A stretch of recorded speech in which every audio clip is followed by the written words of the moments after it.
네, 여러분 안녕하세요. 대한민국 최고의 방송 스픽스 최고의 프로그램 역전의 용사들 시간에 돌아왔습니다. 어서 오세요.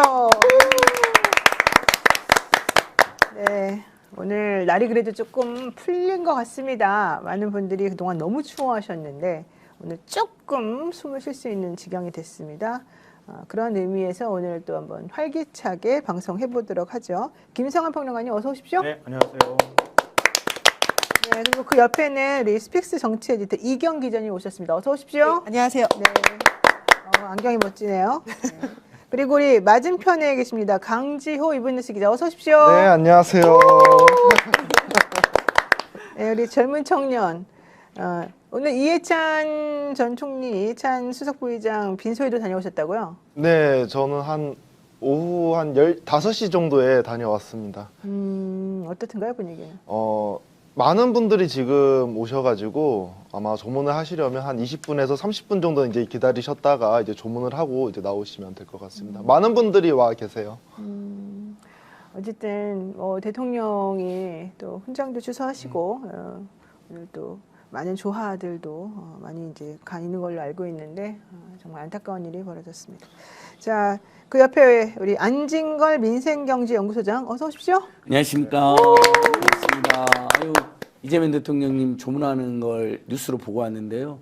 김혜경 여사님이랑 이재명 같이 대통령이 오셨죠? 눈시울을 붉히시고 건너편에 있는 김민석 총리님이 우시더라고요. 그 이제 유가족들도 좀 우시고 그래서 같이 울어버렸네요.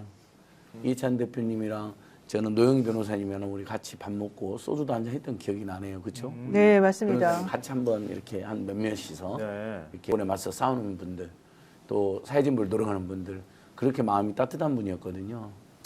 정말 너무 애통한 마음입니다. 자, 어쨌든 그 얘기는 또 나중에 하도록 하고요. 현재 지금 기관 사회장으로 장례가 치러지고 있습니다.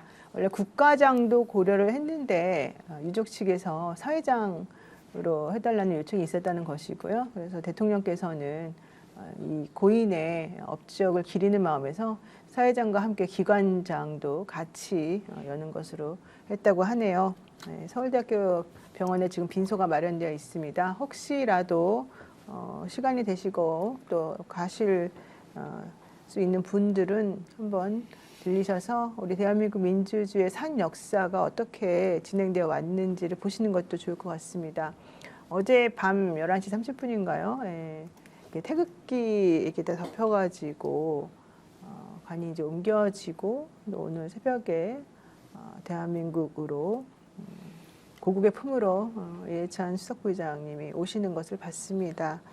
많은 분들께서 속상해하셨던 게 그 고문 후유증 때문에 이렇게 정말 빨리 가신 것 같다 이런 걱정들을 많이 하시고 제가 옆에서 봐도 그 막 손 떨고 몸 제대로 가누지 못하고 이게 다 사실은 고문 후유증이었던 것으로 저도 알고 있어서 너무 마음이 안 좋습니다.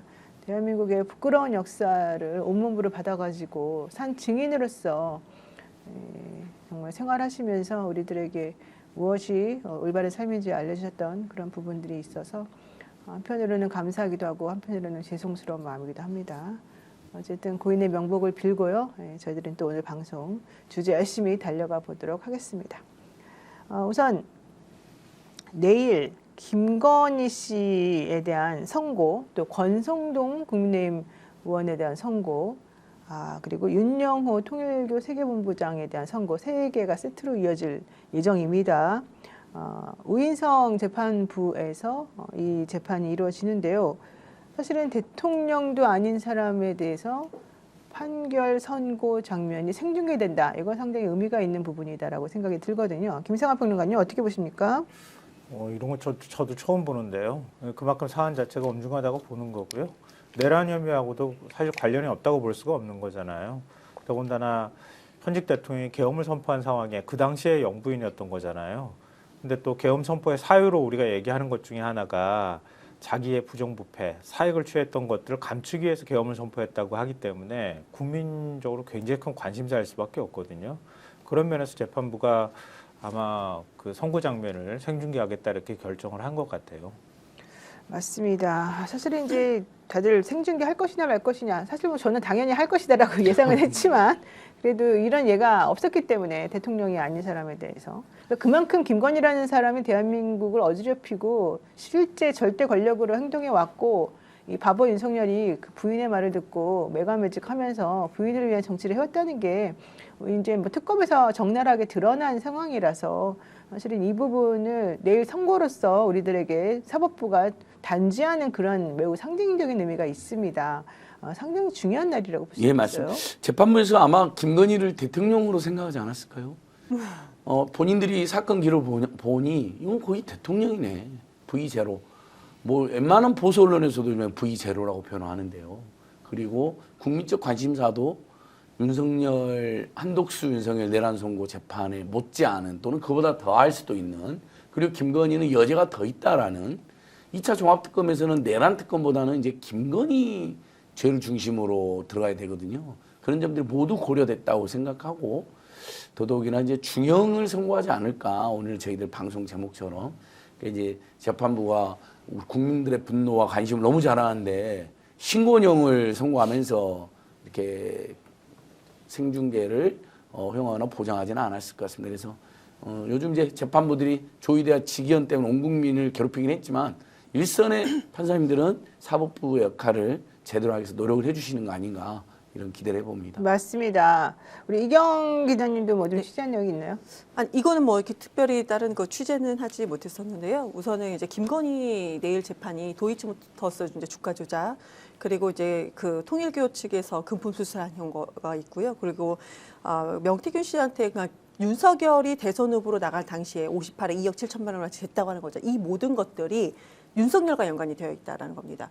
솔직히 대선 그때 윤석열이 지난 대선 때 도이치모터스 주가 조작이 김건희 씨가 이게 명백하게 밝혀진 것만 있었어 대통령 후보 됐겠습니까? 대통령 됐겠습니까? 이런 모든 것들이 윤석열과 연관되어 있기 때문에 이거는 사회적 관심도가 매우 높다 해서 이거는 공개하는 재판으로 하는 것이 저는 옳다고 생각을 하고요. 이것도 무슨 뭐 그 윤석열 명태균하고 관련돼서는 윤석열 재판하고 또 연관되어 있잖아요. 그렇기 때문에 더더군다나 공개하는 것이 국민적 관심도에서 옳다라고 생각을 합니다. 네. 저 같은 경우에도 이 재판 같은 경우에는 이제 김건희의 마지막 재판이 아니라 감옥 입장 티켓 재판이다라고 생각이 듭니다. 왜 그러냐면 저는 내란과 관련돼서 김건희 씨가 몰랐다고 전혀 생각하지 않습니다. 근데 그 부분에 대해서 드러난 것들이 사실 거의 없다라고 보시면 되거든요. 그래서 우인성 부장이 보여주는 것 같아요. 야, 이거 김건희 관련해서 너무나도 중요한 인물인데 왜 수사 지금 똑바로 안 하고 있냐. 이런 것들을 좀 보여주는 의미도 있지 않을까라고 생각을 합니다. 네, 특검 기소 5개월 만에 김건희 씨의 자본시장법 위반 혐의 등에 대한 선고 재판이 열리는 것입니다. 재판부가 생중계 허가 결정을 내리면서 선고 과정이 실시간으로 중계가 되는데요. 공직자 출신이 아닌 피고인의 재판 생중계는 역대 처음입니다. 내일 오후 2시 10분에 이루어질 예정입니다. 법원이 재판 생중계를 허가하면서 선고 과정이 국민들에게 실시간으로 전체 공개가 될 예정입니다. 도이치모터스 주가 조작에 가담한 혐의, 정치 브로커 명태균 씨에게서 무상 여론조사를 제공받은 혐의, 통일교 현안 청탁과 함께 샤넬 가방 등을 받은 혐의가 있고요. 특검은 범죄 중대성이 있다 하면서 15년을 구형을 했는데요. 김건희 씨 측에서는 나는 범죄 사실을 인지하지 못했다. 받은 금품들은 대가성이 전혀 없는 것이었다. 뭐 이런 주장을 펼치면서 무죄를 주장해 왔습니다. 여기서 이제 그 관전 포인트는 실제 윤석열도 여론조사 무상 제공이라고 하는 것 때문에 사실 기소가 추가로 된 부분이 있지 않습니까? 그 재판을 이진관 부장 재판부에서 이제 한다는 거죠. 근데 그 재판부에서 김건희 씨에 대한 내일 선고 결과를 잘 반영해서 앞으로 재판을 하겠다. 이런 얘기를 지금 했다는 것이 또 매우 중요한 것 같거든요. 이거는 무슨 의미가 될까요? 일단 김건희가 만약에 유죄 판결이 나면 자연스럽게 김건희가 자기가 공천을 줄 수는 없는 위치잖아요. 그러면은 대통령을 통해 가지고 공천을 줬다고 하는 거, 김영선 내가 공천 주라고 하니까 말을 안 듣는다, 이 녹취록까지 다 공개가 된 상황이잖아요. 그렇기 때문에 김건희한테 유죄가 선고가 된다고 하면 곧 윤석열에 대한 유죄를 선고하는 거나 똑같은 효과가 있을 것 같고요. 그리고 알선수재 혐의도 뭐 다 마찬가지죠. 그러니까 샤넬백 받은 것도 결국은 통일교와 관련이 돼 있다고 볼 수 있고 통일교가 윤석열 당선에 기여했다고 하는 걸 우리가 뭐 지금까지 수사 결과로 확인하고 있는 거잖아요. 그러니까 그런 부분들도 역시 통일교 후원을 받은 건 윤석열이기 때문에 그 혐의도 윤석열하고 관련이 돼 있다고 볼 수 있죠. 그러니까 이진관 재판장이 이번에 어떤 내용으로 유죄 선고를 하는지를 지켜보고 난 다음에 그다음에 재판이 이제 지금 재판 준비 기일 들어간 상황이기 때문에 네. 윤석열 재판에서도 그 부분에 대해서 들여다보겠다 이렇게 보고 있는 것 같습니다. 네, 오늘 뭐 혹시 재판과 관련해 가지고 알려줄 게 있나요, 우리들에게? 오늘 제가 이제 확인을 해봤는데 방금 말씀하신 그 재판이 윤석열과 명태균이 피고인으로 있는 이제 재판으로 알고 있고 저는 이제 바로 그 옆에 있는 노상원이 오늘 결심을 진행을 했습니다. 이제 결심 재판을 보고 온 그런 상태입니다. 네. 자, 특검은 지난번에 결심 공판을 하면서요. 영원히 부끄럽게 기록될 법치 파기를 저질렀다. 그래서 김건희에 대해서는 징역 15년 그리고 벌금 20억 원, 추징금 9억 4,864만 원이 선고되어야 된다라고 구형을 했습니다. 그러면서 특검은 구형 의견에 이런 얘기도 덧붙였습니다. 양형 기준 내의 최고형도 부족할 판이다. 되게 세게 이 사람은 처벌해야 된다는 얘기를 정확히 한 건데요. 김건희 씨 혐의 아까 말씀드렸습니다만 좀 구체적으로 말하면 크게 세 가지죠. 2010년 10월부터 2012년 12월까지 도이치모터스 주가 조작에 가담해서 8억 1천만 원 상당의 부당이득을 취득했던 거, 이게 자본시장법 위반입니다. 그리고 2021년 6월부터 2022년 3월까지 윤석열 씨와 공모해서 명태균으로부터 합계 2억 7,440만 원 상당의 여론조사를 무상으로 제공받았던 혐의, 이건 이제 정치자금법 위반입니다. 그리고 김영선 전 국민의힘 의원을 전략 공천하라고 지시한 혐의, 또 건진법사 전성배 씨와 공모해서 2022년 4월부터 7월까지 통일교 관계자로부터 교단 지원과 관련한 청탁을 받고 샤넬백과 그라프 목걸이 등 총 8,293만 원 상당의 금품을 수사한 혐의고요. 이 혐의는 특정 범죄 가중처벌법상 알선 수재 혐의입니다. 이와 아울러서 전성배 씨, 사실은 이 중간에 엄청나게 김건희의 이런 메가매직에 관여한 혐의가 있기 때문에, 그리고 또 전성배 씨가 말한 부분들에 있어서는 또 김건희 씨가 처음엔 부인하다가 나중에는 마지못해 인정하는 부분도 있었기 때문에 매우 중요한 역할을 했었었고요. 또 그 중간에 이제 권성동과 윤영호 세계본부장의 그 통일교와 정교 유착 부분도 내일 또 같이 선고가 이루어질 예정이어서 매우 중요한 내일 정말 전환점이 되는, 이 내란과 관련된 전환점이 되는 매우 중요한 날이 되겠습니다. 실제 특검에서는 이 권성동 그 1억 수수했다는 그 내용, 그리고 실제 이제 문제가 됐던 거는 한학자 전 총리에게 그 미국에서 불법 도박한 혐의에 관련된 경찰 수사 내용을 또 막 긴밀히 알려줬다 뭐 이런 얘기도 좀 있었지 않습니까? 이 부분하고 통일교의 윤영호 씨가 조직적으로 금품을 제공해 가면서 국민의힘의 어떤 그 선거와 관련된 내지는 이 당대표 뭐 국민의힘 사람들의 구성원과 관련된 이 지형을 바꿔놓는 아주 정교 유착의 행위를 정확히 보여줬다는 점에서 매우 중요한 부분인 것 같습니다. 그래서 특검에서는 각각 4년씩 구형을 했었죠, 이 사람들에 대해서.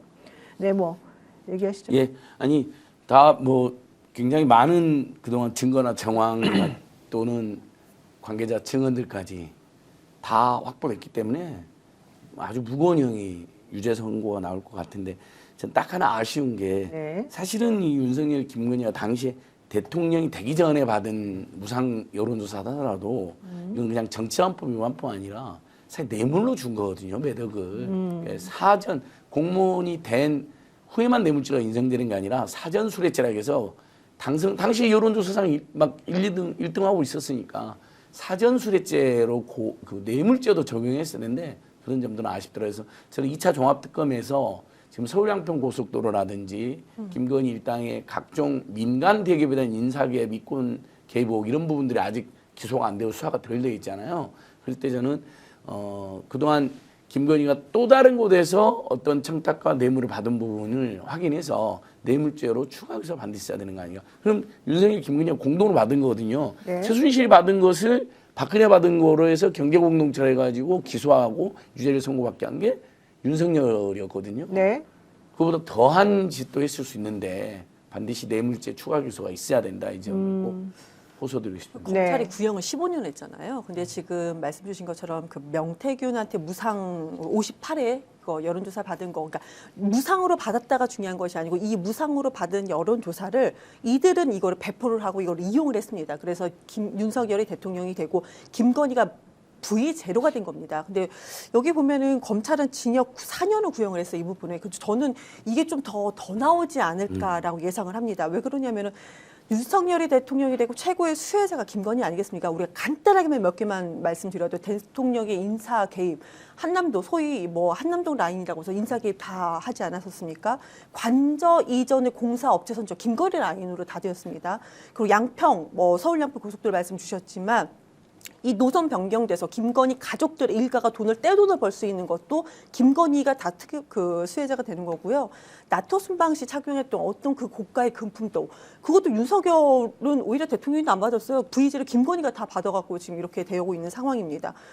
그 통일교 관계자가 이거 그 금품을 주면서 국가 정책을 본인들한테 이익되게끔 변경한 거잖아요. 그 국정 운영 김건희가 한 거 아니겠습니까? 이런 부분이 하나하나 밝혀지다 보면은 저는 특검이 구형한 거 한 4년보다는 훨씬 더 크게 이 부분이 더 선고될 가능성이 높다고 생각을 합니다. 네. 저는 앞서 얘기하셨으니까 좀 여론조사 문제에 대해서 꼭 얘기를 해주고 싶은데요. 그러니까 그 당시 그러니까 윤석열하고 이재명 대통령이 붙었을 때 대선 때 그때 제가 종편을 나가고 있었는데 피해날 여론조사 가지고 자꾸 얘기를 하는 거예요. 종편에서. 예, 피해날 여론조사가 유독 튀는 거예요. 예, 그랬었죠. 윤석열한테 자꾸 기울어진 것처럼 나오더라고요. 그렇죠. 근데 그때 처음 들어봤어요. 피해날이라는 걸. 이게 어디서 나온 여론조사인지도 모르고 종편에서는 윤석열 도움을 주려고 생각하니까 그런 여론조사만 자꾸 뽑아가지고 보도를 하는 거예요. 그리고 자꾸 논평을 시키더라고요. 그래서 저는 이상한 데다 이렇게 그 당시 또 얘기했던 기억이 나거든요. 그러니까 대선 공간에서 갑자기 듣도 보도 못한 진짜 듣보잡 여론조사 기관들이 갑자기 툭 튀어나와가지고 이상한 여론조사를 공개를 해도 만약에 그 세력이 집권했을 경우에 네. 그러면은 방통에서 따로 제재 안 하거나 선관에서 제재 안 해버리면 그냥 넘어가는 거란 말이에요. 네. 이건 국민 여론을 호도할 가능성이 굉장히 높기 때문에 앞으로 이런 여론조사 문제 이런 것들은 뭐 선관이든 아니면 방통위 차원에서 꼭 제재할 필요가 있다. 그리고 꼭 이런 어떤 행정 제재가 들어가지 않는다 하더라도 여론조사 기관들이 나서서 이런 거에 관한 문제 제기를 좀 해줬으면 좋겠어요. 예. 지금 뭐 리얼미터 조사 ARS 가지고 국민의힘이 민당하고 지지율이 딱 붙었다고 자기들이 주장하는 거랑 비슷한 맥락인데 그러니까 리얼미터 조사는 조사의 특성이나 이런 것들을 충분히 설명해주지 않으면 오해하기 딱 좋거든요. 그러니까 제가 리얼미터 조사 보면서 민주당 지지율이 대구 경북에서 30%가 넘게 나와요. 이번 여론조사를 보니까. 그래 그거는 어떻게 설명할 거냐 내가 물어보고 싶거든. 근데 그런 얘기들을 유심히 들여다보지 않고 그냥 결과적으로 나온 거 몇 가지 숫자만 가지고 막 이렇게 주장을 해버리면 그게 사실인 것처럼 사람들이 혼동할 우려가 있거든요. 그러니까 여론조사를 전할 때는 굉장히 조심스러워야 되는데 지금은 맞습니다. 아직까지도 좀 그런 문제들이 좀 있는 것 같아요. 그러니까 그 이번 여론조사는 무상 제공으로만 또 기소가 된 것도 문제입니다. 저희는 그것이 뇌물이라는 점 하나하고 그 다음에 여론을 조작한 조사였기 때문에 그런 부분에 대해서 그게 위계로 선관위 업무도 그게 선관위에 등록해야 돼 있거든요. 여론조사 심의위원회 다 등록해야 돼 있잖아요. 그걸 위계로 공무를 방해한 거거든요. 이런 부분들까지 더 철저히 기소가 되어가지고 철대를 맞아야 되거든요. 그래서 여론을 조작하는 조사를 하면 세게 처벌받는다는 전례가 남아야 되는데 이번에 이재명 대통령이 당선되기에도 한 2개 정도 이름 들어보시면 여러분 아니 무슨 공감이 이번이 하는 것들은 김문수가 막 이기는 조사가 막 나온다든지 황당한 조사가 있었는데 여론조사 법에 보면 5인 이상이 상근해야 돼요. 3명이 전문 인력이야. 근데 저희들이 뭐 가보고 그러면 인력이 없거든요. 상근 인력이. 그러니까 거의 날림으로 조작으로 조사하는 기관들이 있습니다. 그게 이제 명태균이 온조 또는 핵심을 보여준 거죠. 그 실태를 잘 보여준 건데 그런 부분들에 대한 규명과 기소가 좀 빠진 부분도 아쉽습니다. 이제 평론가님 말씀하셔서 저도 저희들이 그 2개의 잘못된 조사를 계속 남발하는 여론조사 기관을 저희들이 고발했거든요. 그런데 그때 많은 여론조사 기관에서 조용히 연락이 왔어요. 너무 고맙다고. 같은 여론조사 업계에서도 창피해서 못 본다. A하고 B. 최근에도 뭐 계속 뭐 탄핵 반대 여론이 훨씬 많다고 말도 안 되는 조사 결과 발표한 2개 있습니다. 네. 땡 뭐 이런 거 하는 거죠. 땡 또 뭐 연구소. 그래서 저를 고발했는데 경찰도 굉장히 괘씸하게는 보더라고요. 근데 법제도상도 약간 처벌이 쉽지 않다라고 굉장히 고심하고 그랬는데 그런 짓 못하게 하죠. 이런 조작하는 조사. 근데 어쨌든 그 리얼미터의 그 여론조사 얘기가 나왔으니까 잠깐 저도 한번 얘기를 해보면 그 리얼미터가 에너지경제신문 의뢰로 26일 날 지난 19일부터 23일까지 전국 18살 이상의 유권자 2,509명을 대상으로 100% 무선 자동응답 방식의 여론조사를 했었습니다. 당시 이 여론조사는 표본오차 95% 신뢰 수준의 플러스 마이너스 2%포인트였는데요. 이 대통령의 국정 수행에 대한 긍정평가가 53.1%로 집계가 됐고요. 그 다음에 부정평가는 42.1%였습니다. 그리고 실질적으로 국민의힘하고 민주당의 격차가 거의 없는 걸로 나왔습니다. 지지도가. 그러니까 예컨대 민주당은 42.7%의 지지도를, 정당 지지도를 보인 반면에 국민의힘은 39.5%라고 하는 놀랄만한 이 퍼센테이지로 지지도가 높은 걸로 지금 보도가 되니까 이걸 가지고 이제 국민의힘에서 아주 신나가지고 얘기를 하는 겁니다. 왜냐하면 리얼미터가 그동안에 여론조사를 또 사실은 상당히 많이 해왔었기 때문이겠죠. 그러면서 이제 이걸 해석을 하는 와중에 이해운 문제, 그 다음에 조국혁신당과의 합당 문제 이런 것들이 민주당의 지지도나 대통령에 대한 국정 지지도에 대한 긍정평가에 발목을 잡았다 이제 이런 얘기를 하긴 했는데 안 그래도 되게 궁금했어요. 갤럽에서는 22% 정도로 국민의힘 지지도가 나왔는데 아무리 조사 방법이 다르다고 하더라도 이렇게까지 차이가 크게 날 수 있네요. 어떻게 리얼미터는 39.5%라는 지지도를 보일 수 있습니까? 게다가 좀 특이했던 건 좀 전에 말씀하신 것처럼 오히려 진보에 대한 또 이 부분들이 또 좋게 또 나오기도 하고 막 그러더라고요. 무슨 말이니까 도대체 그게. 그러니까 보통 여론사 기관에 계신 분들 얘기하면은요, 그냥 쉽게 설명하면 이렇게 얘기해요. 우리가 뭐하러 비싼 돈 들여서 전화 면접 조사하겠어요. 그 이유를 한번 생각해봐요. 이렇게 얘기해요. 물론 이제 어떤 게 완벽한 정답이다. 여론을 완벽하다고 얘기하기는 어렵잖아요. 여론조사가. 근데 그 허점들이라는 게 있기 때문에 어느 쪽이 뭐 정답입니다. 이렇게 제가 말씀드리기는 어렵지만 무응답층을 보면 알아요. 그러니까 ARS 조사의 경우에는 무응답층이 한 10%가 안 나와요. 이번에도 리얼미터 조사에서 8점 몇 프로 정도 나왔거든요. 그런데 리얼이나 MBS 조사에서는 25에서 30 정도 사이 왔다 갔다 해요. 그러면 가만 생각해 보세요. 우리나라에서 20대, 30대 조사하면요, 무당파가 한 3분의 1쯤 나와요. 그러니까 응답하지 않거나 나 지지 정당이 없거나 나 답변 유보할 거야 라는 사람들이 그만큼 있다는 뜻이에요, 우리나라에. 그렇죠. 근데 리얼미터 ARS 조사하면은 10%도 안 나와. 그 대한민국을 대표한다고 말할 수 있겠어요? 그러니까 리얼미터 조사는 그냥 추이만 우리가 보는 정도 수준이지 그 숫자에 집착해서 보면 안 된다는 거예요. 그 해석을 잘못하게 된다는 뜻이에요. 근데 이번 같은 경우에는 그 추이도 반대로 움직였단 말이에요. 그러니까 이런 경우에 뭐 여론사를 조작하기는 어려우니 뭐 폰이들 여론사가 튀었다 이렇게 또 표현하는데요. 어떤 바이어스가 껴들어왔는지는 확인하기가 대단히 어렵거든요. 그러니까 이걸 가지고 국민의힘에서 리얼 숫자가 이만큼이야 이렇게 얘기하는 거는 여론조사 여자도 공부 안 한 사람이 그냥 막 우기듯이 얘기하는 거예요. 여론조사 기관에 있는 사람들한테 물어보면 그냥 피식 웃고 말 거예요. 만약 국민의힘이 저 숫자 믿고 앞으로도 계속 그렇게 정치하면은 지방선거 거의 참패 수준을 넘어서는 패배를 할 겁니다. 예, 보통 그 이제 ALS 그다음에 RDD 기계가 이렇게 물음을 하잖아요. 사람이 아니라 그런 경우에 정말 이제 샤이 보수층들 차마 국힘당 요즘 무리를 많이 일으키는데 내가 국힘당을 좋아한다고 공개적으로 못하는 분들 그냥 사람이 물어보면 말을 못했던 사람들이 무응답층이 줄어들고 그냥 질러서 기계니까 그냥 국힘당 지지자들이 과잉 표집되는 경우가 있다는 건 여론조사 업계에서 오랫동안 인정한 내용이죠. 그러니까 리얼미터 내용은 무조건 따를 게 아니라 이택 대표도 그러잖아요. 자기도 틀릴 수 있는데 그냥 추세를 좀 이해해달라 이렇게 이야기 설명을 하더라고요.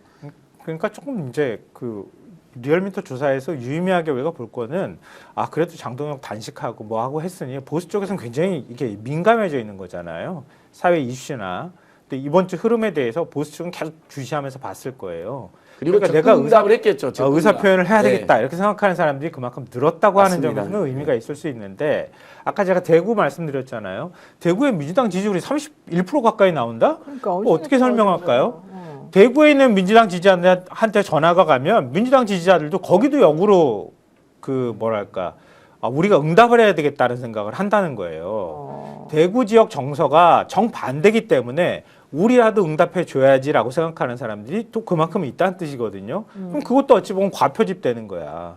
그러니까 국민의힘 쪽에서 과표집되고 이쪽에서 과표집되면 이걸 가지고 과표집된 여론사를 가지고 이 숫자가 정확합니다. 이렇게 어떻게 얘기할 수 있겠냐는 거예요. 그러니까 추이나 추세를 가지고 보는 거 외에는 달리 별로 의미가 없다고 봐야 돼요. 근데 리얼미터가 이택 사장이 좀 그러실지 모르겠는데 나중에 선거 기간에 가면은 리얼미터가 비슷하게 이렇게 숫자가 나와요. 이건 왜냐하면 마지막 선거 공간 안에는 어느 쪽이든 선택을 할 수밖에 없잖아요. 그러면 이렇게 과표집됐다가 나중에 가면은 거의 비스무리하게 이렇게 수렴이 되는 현상이 나타나니까 그때 가면 갤럽이나 그 MBS 조사도 마찬가지로 그런 현상으로 가요. 그러니까 여론사를 정확하게 반영한다기보다는 선거 공간에 가가지고 숫자로 반영하는 걸 가지고 우리 정확해 이렇게 말하면 안 된다는 거예요. 그러니까 지금에 있는 추세는 리얼은 그냥 추세만 보고 갤럽이나 다른 이제 전국 지표조사 같은 경우에는 국민 전체의 여론 정도가 어느 정도인지를 데이터화해서 수치로 표현하는 데는 좀 더 유의미한 숫자다. 이렇게 이해하시면 좋을 것 같아요. 그러니까 이제 일반적으로 일반화시켜가지고 뭐 전화 면접하고 그다음에 자동 응답하는 여론조사는 이렇게 무조건 차이가 납니다라고 할 것도 아니다라는 거네요. 현실적으로 지금 현재 상황과 그다음에 각각의 그 여론조사 방식과 근데 그런 것들을 다 종합적으로 분석해가지고 사실은 판단을 해줘야지 제대로 된 분석이 나온다. 뭐 이제 이런 얘기를 지금 하시는 것 같아요. 그렇잖아요. ARS는 누가 응답하는지를 몰라요. 표집이 누군지를 몰라. 응답하는 사람만 있을 뿐이지 응답하는 사람이 주부인지 직장인인지 뭔지를 자기가 눌러야지 아는 거거든요. 예. 그걸 검증하기가 어려워요. 근데 전화면접 조사의 경우에는 전화번호 시간에도 영향을 미치고 그리고 응답하는 사람들에 대한 것들도 영향을 미쳐요. 그러니까 그걸 전화면접 조사원이 직접 물어보거든요. 그럼 거부를 잘 못하고 본인의 얘기들을 할 수밖에 없는 거란 말이에요. 그러니까 데이터의 구체성이나 이런 면에서는 전화면접 조사가 좀 더 좋을 수밖에 없는 거예요. 그러니까 전화면접 조사를 보시면 알겠지만 자영업자, 뭐 화이트 칼라, 뭐 블루 칼라, 뭐 주부 이런 층들이 전부 세부 데이터로 다 나온단 말이에요. 근데 ARS 조사는 그런 게 없어. 그러니까 주부층 전화 이제 응답할 수 있는 편안한 시간대에 받아가지고 응답 자유롭게 할 수 있는 사람이 어떤 사람인지를 한번 상상을 해보세요. 연령대 올라가고 좀 여유가 있고 이런 사람들이 적극적으로 응답하잖아요. 그런 층들이 보통 보수 성향을 많이 띈다고 하는 게 보통이 이제 여론조사 기관 쪽에서 하는 얘기예요. 저 옛날에 대학교 다닐 때 여론조사 알바를 한 적이 있었었는데 그때 진짜 그 산동네 같은 동네까지 다 집을 방문을 했어요. 직접 방문해가지고 진짜 이 설문지를 들고 그분하고 앉아가지고 대면하면서 어떤가요? 이거 뭔가요? 이거 왜 그러신가요? 다 물어보고 진짜 한 집당 1시간씩 막 걸리고 그랬던 기억이 나요. 전화 여론조사가 아니라 대면 여론조사 전 시작했어요. 대면으로 그러니까 갤럽처럼 전화로 면접하는 것도 아니고 아예 그냥 제가 직접 가가호 방문을 해가지고 그때 한번 그렇게 한번 알바를 제가 그때 이렇게 열심히 했던 기억이 변호사님도 있었어요. 궁금한 게 있는데 댓글이 아까부터 엄청 많이 올라왔거든요. 네, 뭐가요? 김건희 씨 마스크 착용하는 거 혹시 그거 벗게 할 수는 없습니까? 아까부터 댓글이 엄청 많이 있었어요. 아 그래요? 네. 전혀 안 보이는데 나는 어디 아까 가서? 여론조사 얘기하기 직전에 김건희 마스크 벗게 해야 된다 이 얘기가 되게 많았는데요. 네. 벗게 할 수 있는 방법은 없나요? 원래는 이번에 얼굴 봐야 된다. 피고인이 마스크는 원래 못 쓰게 하는 걸로 알고 있는데 아마도 이제 재판부의 양해를 좀 구한 것 같습니다. 이번에도 마스크 쓰고 나타나겠네요. 그럴 가능성이 매우 높죠, 사실은. 근데 뭐 박근혜 전 대통령도 안 썼던 걸 뭐 그러게요. 맞아요. 영부인이라고 자기가 마스크를 계속 착용하고 있으니까 사실 그것도 좀 문제가 있어요. 판사가 벗으라고 해야 되는 거지. 그리고 생중계는 뭐하러 해 그러면? 그렇지 않습니까? 네. 김건희 씨가 벌금이 20억이잖아요. 이번에 구형이 혹시 이게 선고 때 벌금이 더 그 현찰로 72억 정도 6억인가 있다고 하는데 한 70억 정도 나올 수 있는 가능성도 있지 않을까요? 아니, 저 이거 구형보다 더 선고를 할 수 네, 있으니까. 그 구형보다 몇 년을 선고받느냐 내란이 아직 안 되어 있으니까 김건희 씨도 이제 저는 무기징역이 간다라고 저는 이렇게 보고 있는데 저는 김건희 씨의 그 현찰을 어떻게 우리가 벌금을 할 수 있는 방법은 없는지 그 가능성도 있지 않을까요? 그러니까 보통 우리가 공적인 어떤 심판, 판결, 증언 이런 장소에서는 마스크를 다 벗거든요. 관행이고 예의이고 규정도 그렇게 돼 있어요. 그래서 그 국회에서 그 진실과 하야원의 윤석열 때 임명된 극우분자 국정원 출신 그자가 끝까지 마스크를 안 벗어서 여야 심지어는 국민의힘에서도 벗으라 했는데 안 벗었잖아요. 네네. 그래서 여야가 의결해가지고 신정원 행안위원장이 퇴장시켰거든요. 근데 그보다 훨씬 더 무서운 내란 재판 국기문란 범죄인데 그가 뭐 어떤 공기 중에 어떤 감염되는 어떤 특수 질병만 아니라면 또 뭐 코로나 시기가 아니라면 마스크 쓸 이유가 전혀 없는 것이죠. 맞습니다. 뭐 예외적으로 심한 독감 때문에 뭐 한두 번 했다 하더라도 지금 계속 마스크 쓰고 나오잖아요.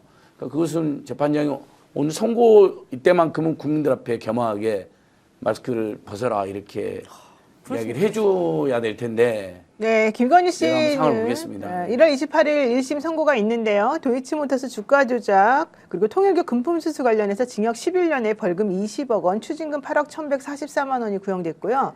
여기에 명태균 여론조사 무상수수 관련해서 징역 4년에 추징금 1억 3,720만 원이 구형이 됐습니다. 그래서 다 합쳐가지고 징역 15년 그리고 벌금 20억, 추징금 이제 9억 한 4천 몇백만 원 이렇게 된 거죠. 그리고 재판이 또 있습니다. 2월 3일에 2차 공판이 열리는 통일교 국민의힘 집단 가입과 관련된 정당법 위반 재판이 예정이 되어 있고요. 그리고 아직 기일은 잡히지 않았습니다만 매각매직한 혐의로 특가법상 알선수재 혐의로 기소가 됐기 때문에 네. 이 부분 관련해서 또 재판이 진행될 예정입니다. 그러니까 내일 선고하는 것까지 포함해서 현재로는 3개의 재판이 이제 진행이 되는 것을 여러분이 알고 계시면 될 것 같고요. 그래서 우리 이경 기자가 말한 것처럼 뭐 이 1월 28일 선고에서 그렇게 극단적으로 안 해도 벌금이요, 벌금. 되지 않을까 생각이 조금 듭니다. 그리고 좀 기다려봐야지 될 것 같은데요. 일단 김건희 씨는 아마 마스크는 죽어도 못 벗겠다라고 얘기할 가능성이 매우 크다라고 하는 생각이 좀 듭니다. 네, 저는 이제 김영현이 한성진 부장한테 위계공무집행방해 재판을 받고 있거든요. 네. 당시에 김영현 변호인이 한성진 판사가 마스크를 쓰고 오니까 공개 재판에 많이 위배가 썼죠? 된다. 마스크 벗어라고 했습니다. 예. 그런 걸 고려했을 때 김건희 씨도 공개 재판 위배잖아요. 마스크를 꼭 벗고 했으면 좋겠다라는 생각이 듭니다. 네, 어쨌든 내일 2시에는 김건희 선고, 그다음에 내일 3시에는 윤영호 씨 선고, 4시에는 권성동 의원 선고가 있습니다. 내일 2시부터 4시 넘어서까지 우리들 정말 이 텔레비전이나 혹은 스마트폰을 놓지 못할 혹은 라디오를 놓지 못할 그런 이유가 될 것 같은데요. 내일 또 저희 방송하니까 그 방송 보고 나서 또 할 말이 정말 많을 것으로 네, 판단이 되고 있습니다. 오늘 강지호 기자가 노상원 씨 재판에 들어갔다 왔다면서요? 네, 맞습니다. 이번에 노상원 재판은 알선수재와 개인정보법 위반 재판입니다. 이건 이제 1심이 아니라 항소심 2심으로 진행이 되었고 1차 공판 기일인데도 불구하고 결심이 진행된 상황입니다. 네. 근데 오늘 좀 태도가 안 좋았다고 그러던데 노상원 씨? 이 노상원 씨의 이제 이름과 주소 이런 것들을 물어보잖아요, 판사님이. 그럼 이제 노상원이 일어서 가지고 이제 그걸 답변을 합니다. 노상원입니다.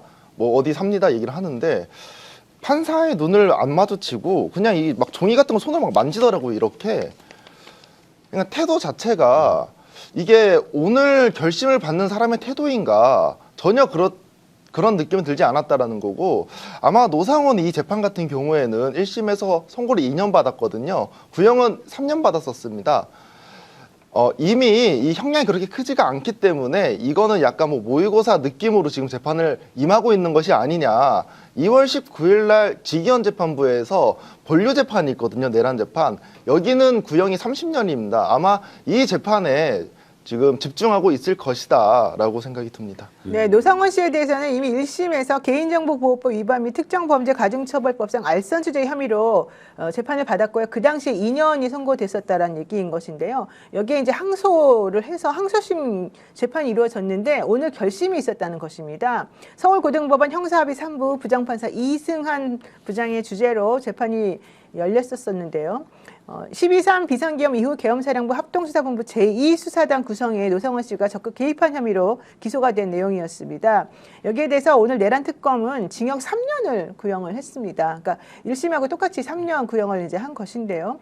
특검에서는 왜 그랬느냐? 노상원 씨의 행위가 실체적 요건을 갖추지 못한 비상계엄이 선포 단계에 이르게 한 중요한 동력으로 작용했기 때문이다라고 이제 이런 주장을 했었었고요. 또 한편으로는 진급 청탁 명목으로 받은 금품 2,490만 원의 추징도 요청을 한 상황이었습니다. 그렇지만 노상원 씨 측에서는 피고인은 독자적으로 의사를 결정하거나 지시할 수 있는 지위에 있지 않았다. 나는 상급자의 명을 따르는 입장이었다라고 주장했는데 실제 피고인은 아무런 직을 갖지 않은 민간인의 입장이었기 때문에 무슨 상급자의 명을 따른다 이런 건 좀 말이 안 맞는 것 같습니다. 게다가 진급 청탁 명목의 금품 수수 혐의에 대해서도 사실관계가 틀리다라는 주장을 지금 하고 있는 것으로 보여집니다. 이 노상원 씨에 대한 선고는 다음 달 12일, 즉 2월 12일 오후 2시 30분에 선고 공판이 이루어진다고 하고요.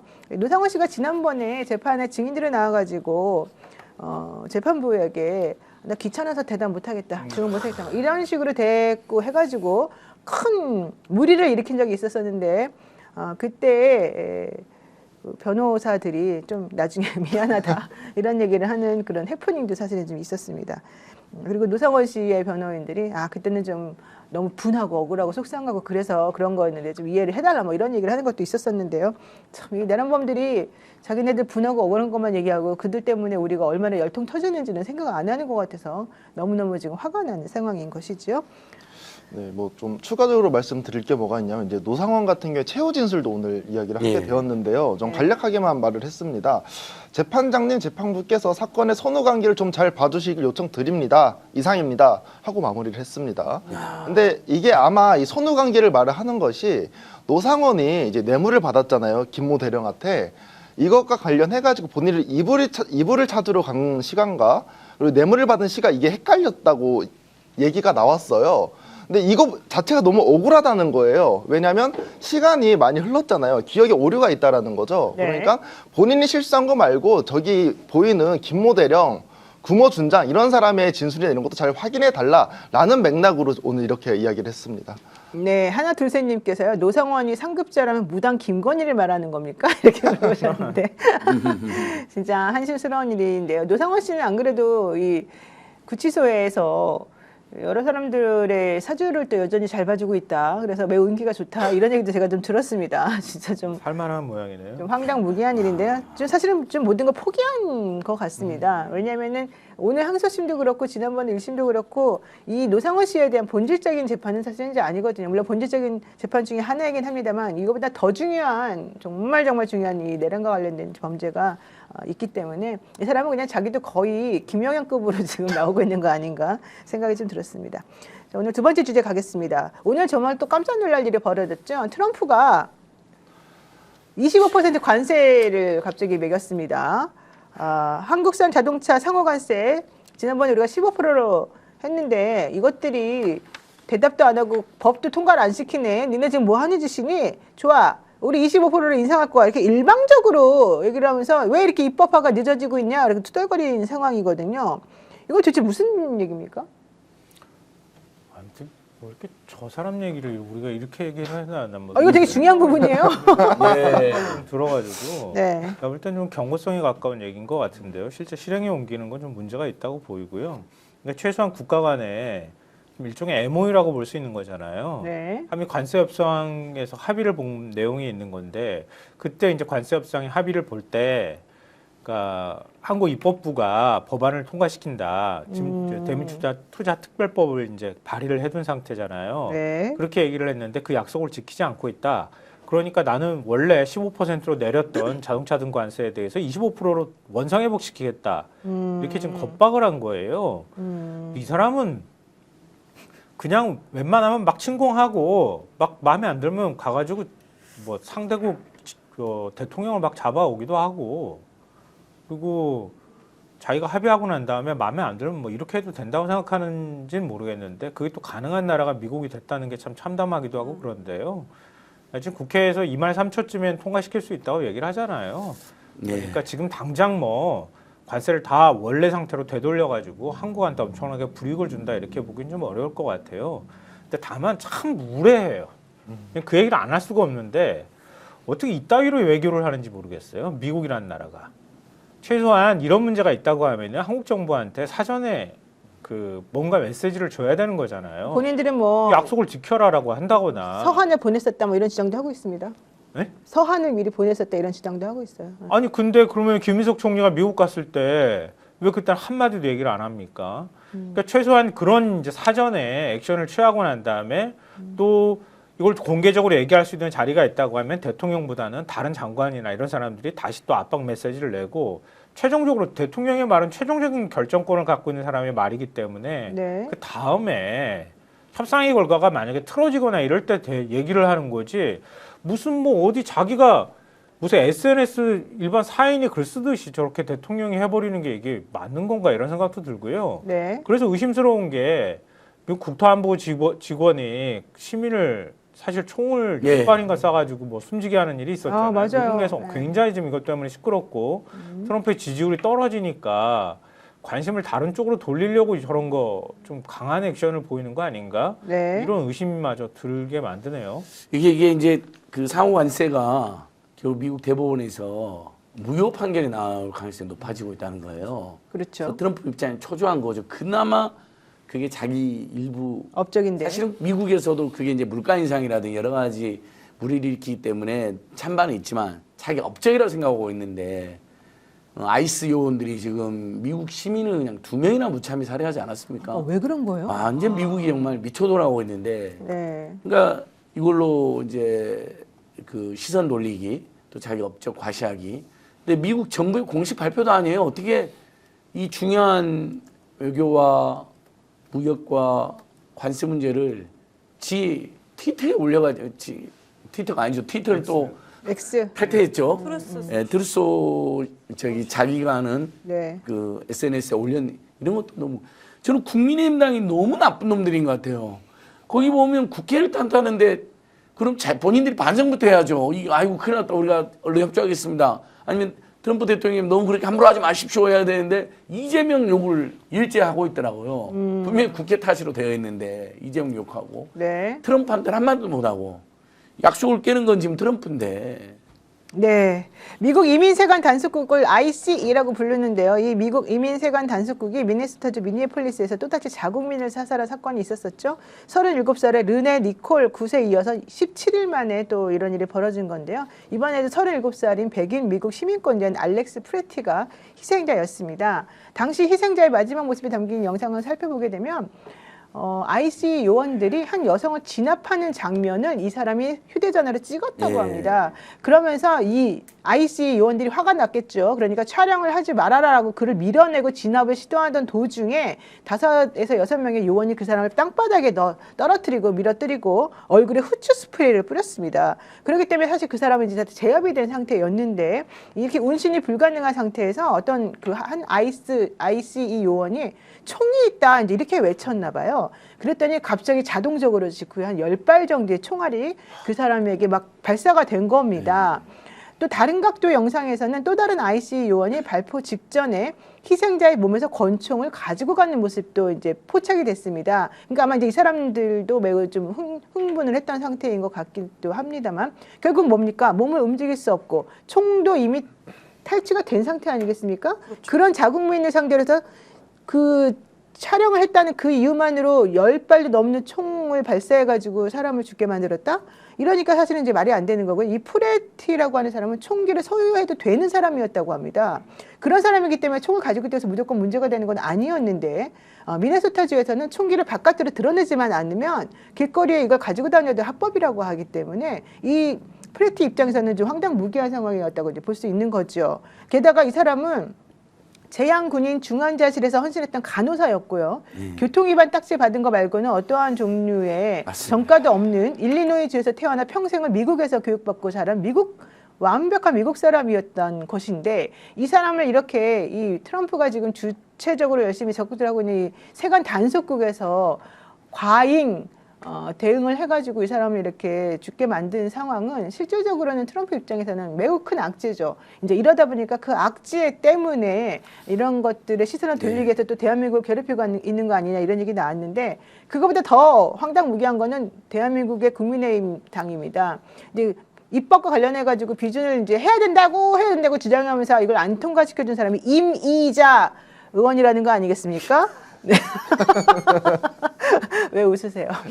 이미자 의원 요즘에 국회의장인 줄 알아요 요즘에. 요즘에 여야가 합의해 와라. 이렇게 얘기하더라고요. 아니 무슨 그 기획재정경제위원회 위원장이 뭐 자극받았나 봐. 그러니까 최민희 의원하고 지금 정청래 대표가 이 상임위원장으로 굉장히 많은 사람들한테 주목을 받았잖아요. 회의 진행이나 네. 이런 데 박수를 받은 걸 보면서 이번에 또 인사청문회 진행하는 거 봐보세요. 네. 굉장히 공정한 척. 언제부터 이미자 의원이 공정했다고. 이미자 의원이 어떤 사람인지 많은 분들이 아마 아시겠는데요.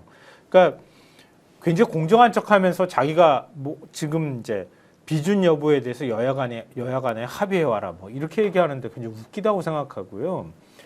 그러니까 본질적으로 우리한테 국민들한테 굉장히 큰 부담을 주는 협상일 수밖에 없기 때문에 국민의힘에서는 비준이 필요하다. 국회에서 비준 동의가 필요하다. 이렇게 주장은 할 수 있다고 생각해요.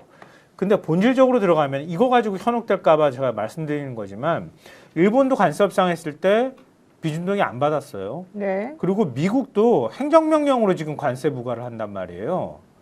우리는 지금 비준을 받겠다고 하면 일반적으로 우린 비준을 받는다는 뜻은요. 국제법상 조약의 효과가 나타나는 거나 마찬가지예요. 오히려 훨씬 안 좋습니다. 나중에라도 혹시 우리들이 이제 뭔가 좀 다른 방법으로 융통성을 발휘하려고 하는데 이걸 못하게 되는 부분입니다. 그러니까 이미 그 약속을 우리가 실행으로 옮기겠다고 하는 거를 확약하는 네. 거나 다름이 없단 말이에요. 네. 근데 지금 관세 협상은 MOU로 돼 있어요. MOU를 왜 우리가 비준을 해줍니까? 그러니까. 네. 미국이 예를 들어서 원자력 잠수함 해결을 우리 공급 못하겠어. 그리고 좀 시간이 좀 필요한데 그런다거나 네. 아니면은 미국이 지정하는 투자처에 투자를 하라고 얘기하는데 우리가 손해가 너무 막심한 거야. 네. 이건 투자 못하겠어. 그럼 협상이 길어질 수도 있는 거 아니에요. 매년 한 200억 달러 뭐 투자한다 뭐 이런 얘기는 하는데 그러면 서로 간에 지난 협상 과정들도 있을 수 있는 거잖아요. 해를 넘길 수도 있는 거고. 네. 근데 그걸 덜컥 비준을 해버리면 어떻게 되겠어요? 완전히 꼭 기속이 지켜야 되는 되는 게 돼버리는 거란 말이에요. 네, 맞습니다. 그러니까 그런 융통성 때문에 지금 안 하겠다고 하는 거고 그래서 관련 법령으로 뒷받침하는 것만 바꾸자. 그건 우리 국내법의 문제니까. 그렇죠. 그럼 국내법 바꾸면 되거든요. 나중에 문제가 되면.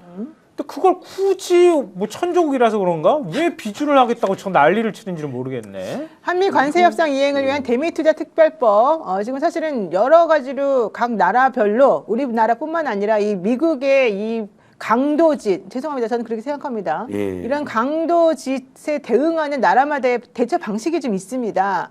저는 그래서 대한민국이 이거를 겉으로는 얘기를 안 하면서도 여러 가지 방식으로 우리 대한민국에 해가 되지 않고 부담이 되지 않는 방향으로 자꾸 이제 뭔가를 해보려고 하는데 이걸 자꾸 국민의힘에서 눈치 없게 내지는 일부러 왜 이걸 안 하냐는 등 하면서 마치 자기네들이 무슨 뭐 애국적으로 하는 것처럼 체끄럽게 만들어가지고 오히려 더 지금 우리들이 옴짝달짝 못하게 행동하고 있는 게 아니라 좀 걱정이 되거든요. 근데 사실 외국 같은 경우에도 다 우리랑 똑같은 생각을 가지고 있어요. 왜냐하면 트럼프가 지금 저를 난리치지만 대법원에서 어떤 결정이 나올지도 모르고 나중에 이거 뒤집어질 수도 있는 것이고 이거 꼭 이행 안 해도 될 수도 있을지도 모른다는 사실 생각도 다들 하고 있거든요. 그렇기 때문에 많은 나라들이 서로 같이 공조하면서 같은 방법을 사실 사용하고 있는 중이거든요.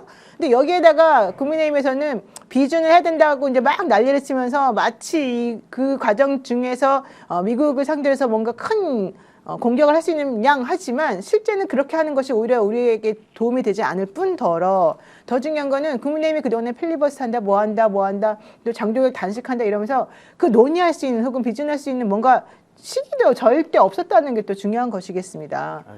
윤석열이 있었던 정당인데 네. 윤석열이 가서 협상했으면 어떻게 해왔을까 상상이나 좀 해보고 얘기하라고. 그러니까 좀 창피스러운 걸 안 해야 그냥 돼요. 나라를 갖다 바쳤겠죠. 그렇죠. 자, 중요한 건 그러면서 이게- 결국 5,000피, 코스피 5,000피도 좀 맞습니다. 위험했는데 오늘 5,000피 달성했어요. 그러니까 이 금융투자 시장에서도 트럼프가 이런 미쳐가기 전략을 펼치고 무리하게 해도 이건 또 그러다 말 거다. 그렇죠. 바로 그겁니다. 또 협상용이다. 네. 그러니까 한국은 이미 정치 관계 매우 안정돼 있고 이재명 계속해서 주식 부양 정책을 지금도 몇 개가 더 남았거든요. 자사주 소각도 있을 것이고요. 네. 그다음에 상장을 너무 쉽게 가지고 상패가 너무 많아가지고 피해보는 것도 줄여 나갈 거거든요. 그러니까 그다음에 남북 관계도 항상 한반도 리스크가 있는데 우리는 네. 분단 리스크가 있는데 그 부분도 지금 계속 으르렁 게 아니라 북한이 으르렁거려도 참으면서 그러니까 주가 올라가기만 남았기 때문에 시장은 오히려 종가 기준으로 처음으로 지금 5,000포인트를 돌파해버렸습니다. 그렇죠. 그래서 주식 투자자들이나 한국 경제나 우리 시장 참여자들은 굉장히 합리적으로 잘 대응하고 있다. 국힘당만 미친 짓을 하는 거예요. 저도 이제 국민의힘이 네. 이해가 되지 않는 것이 아까 이제 미국의 이제 트럼프의 행정명령으로 부과한 보편관세 이거 적법성 관해서 미국 대법원이 지금 심의 중에 있지 않습니까? 그렇죠. 만약에 이것이 트럼프가 잘못됐다라고 할 경우에는 우리가 지금 관세를 15%, 25% 다시 15% 왔다 갔다 하는데 우리는 대한민국 한미 FTA에 따라서요 관세가 거의 0%입니다.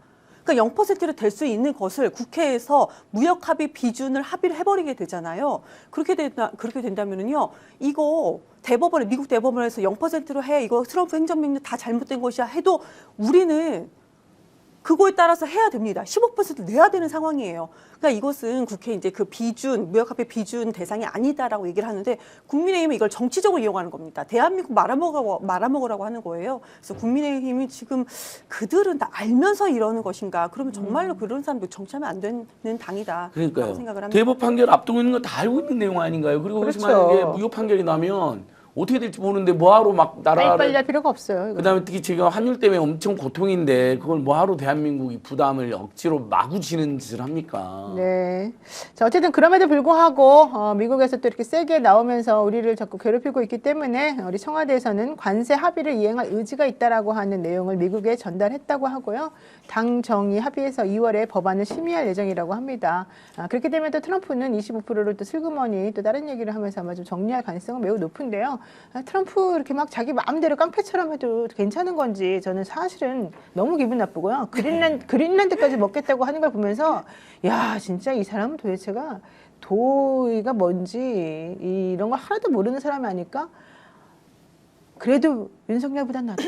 왜? 윤석열은 대한민국에 망치는 방법으로 그렇게 자신의 엉터리 같은 행정을 펼쳤지만 그래도 트럼프는 남의 나라는 괴롭힐 만큼 자기네 나라한테는 이득이 되는 거를 아주 꼬박꼬박 잘하고 있지 않냐 이런 생각이 좀 들었습니다. 대한민국 그 코스피 5천 달성에서 대한민국 경제신문을 저는 볼 게 없더라고요. 그러니까 저는 경제 쪽은 잘 몰라서 경제하면 저는 외신을 계속 보거든요. 그럼 대한민국 그 코스피 5천 달성에 대해서 외신은 어떻게 보도를 하는지 한번 로이터를 제가 한번 찾아봤습니다. 여러 가지면서 로이터 제목이 너무 괜찮은 게 뭐냐면 혹시 PD님 저기 올려주시면 좋을 것 같고요. 제목이 뭐였냐면은 트럼프 관세 충격으로 일시적으로 하락했던 대한민국 주식이 투자자들이 막 매수를 하면서 한국의 코스피 지수가 3주 만에 가장 큰 폭으로 확 상승했다는 겁니다. 그러니까 트럼프가 질른 것 때문에 오히려 투자자들이 이게 지금 저희가 그러니까 상승세의 기회를 놓친 투자자들이 트럼프가 이렇게 질름으로써 조정을 기다리고 있었다가 오늘 저가에서 이거를 기회로 삼고 다 매수했다는 겁니다. 지금 외신에서는 대한민국의 코스피 5천 달성 그리고 트럼프가 질러대는 것을 이렇게 보거든요. 네. 그러면서 하는 얘기가 관세 인상은 언제 발효될지 모른다. 그런 거고요. 구체적으로 왜 트럼프가 어떤 이유로 이렇게 지시를 내려는 지금 모르는 상황이다. 그러니까 대한민국에 지금 투자해라. 이런 상황입니다. 맞습니다. 자, 어쨌든 뜨거운 아아님께서 걱정하지 마세요. 트럼프가 200억 달러 받아서 자랑질을 해야 되는 것 같습니다. 이런 얘기도 하셨었고 묘향 암초사님 트럼프 말 너무 신경 쓰지 마세요. 알겠습니다. 절대 신경 안 쓰도록 하겠습니다. 자, 세 번째 주제 가겠습니다. 김경시 의원이 서울시 의원 그만두겠습니다라고 하면서 본인과 관련된 제명 위기에 맞서서 먼저 선제적 대응을 했으나 서울시의회 윤리특별위원회는 공천헌금 의혹을 받는 김경시 의원에 대한 의원직을 제명하는 것으로 의결을 했습니다. 다음 달 본회의에서 의결을 거쳐야지만 확정이 되긴 하겠습니다만은 어쨌든 제명은 뭐 당연한 수순인 것 같고요.